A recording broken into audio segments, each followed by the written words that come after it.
నల్గొండ మండల తహసీల్దార్ కార్యాలయాన్ని మంత్రి కోమటిరెడ్డి వెంకటరెడ్డి పరిశీలించారు. అనంతరం కళ్యాణ లక్ష్మి చెక్కులను పంపిణీ చేసి మంత్రి మీడియాతో మాట్లాడారు. నల్గొండ తహసీల్దార్ కార్యాలయ ఆధునీకరణకు 25 లక్షల రూపాయల ఎమ్మెల్యే నిధులను కేటాయించినట్లు మంత్రి కోమటిరెడ్డి వెంకటరెడ్డి తెలిపారు.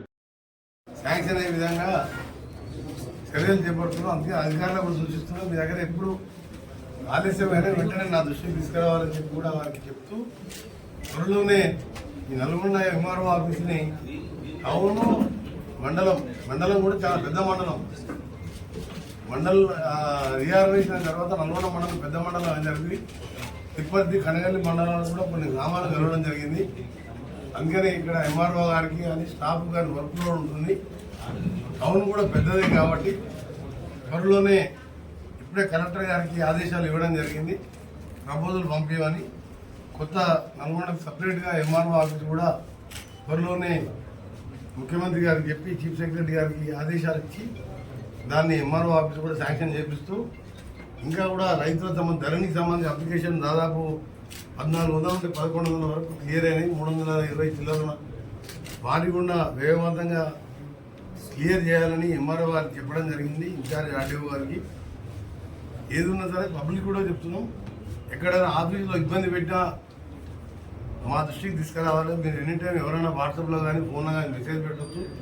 అధికారులకు కూడా చెప్తున్నాం. వచ్చే వారిని అంతా కూడా పేదవారు కానీ భూములకు సంబంధించి కానీ ఏమైనా ఇబ్బందులు ఉంటే వెంటనే పరిష్కరించే విధంగా రాగానే మనం కూర్చోబెట్టి పనిచేయాలని ఆఫీసు కూడా ఇప్పుడే 20 లక్షల రూపాయలు నా ఎమ్మెల్యే నిధులకెళ్ళి కొంచెం అంతా రీమోడలింగ్ చేస్తూ కలరింగ్ చేస్తూ బాత్రూమ్స్ కానీ వెయిటింగ్ రూమ్స్ కానీ ఇవన్నీ రిపేర్ చేస్తున్నాం. స్టేట్ వ్యాప్తంగా నల్గొండ జిల్లా వ్యాప్తంగా కూడా దాదాపు 12,000 పైన ధరణిలో ఉన్న అప్లికేషన్స్ హైయెస్ట్ క్లియర్ చేసిన నల్గొండ జిల్లా కలెక్టర్ గారు, మా రెవెన్యూ యంత్రాంగం, అన్ని మండల ఆఫీసర్లు, ఎంఆర్ఓలు, ఆర్డీఓలు చాలా వరకు 27,000 దరఖాస్తులు పెండింగ్ ఉండే వివిధ కారణాలతో పోయిన గవర్నమెంట్. ఇలా దాదాపు 10% కూడా మిగిలినాయి. 4,000 చిల్లదా అంటే 10% లోపే మిగిలినాయి. 10% మిగిలినాయి. దాన్ని కూడా క్లియర్ చేయాలని చెప్పి ఇప్పుడే అధికారం కోరాలి.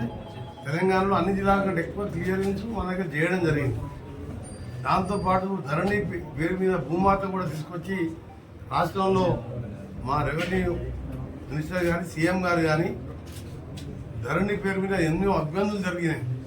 ఒక సర్వే నెంబర్లో 40 మంది ఉంటే ఒక సర్వే నెంబర్ ఇబ్బంది ఉన్నా ఎంటైర్ సర్వే నెంబర్ రాకపోవడం, ధరణికి సంబంధించిన ప్రాబ్లంతో ప్రతి ఎంఆర్ఓ ఆఫీసులో వేలాదిగా కనిపిస్తుంది. పోయినసారి నేను ఎంపీగా ఉన్నప్పుడు దాంతో తీసుకొచ్చి ప్రజలని రైతులను ఇబ్బంది పెట్టిందనే ఈరోజు క్లియర్గా చేస్తూ పాత ఎంఆర్ఓ ఆర్డీఓ ఏ విధంగా వ్యవస్థ ఉండాలి ఆ వ్యవస్థ ద్వారా చేసుకుంటూ మేము మంత్రులు ముఖ్యమంత్రి గారు మానిటర్ చేస్తూ రాబో కాలంలో ఇంకా కూడా ఈజీగా అయ్యే విధంగా ప్రజలకు ఇబ్బందులు లేకుండా చేసే విధంగా దీంట్లో అక్రమాలు కూడా జరగకుండా చేసే విధంగా చేయడం జరుగుతుంది.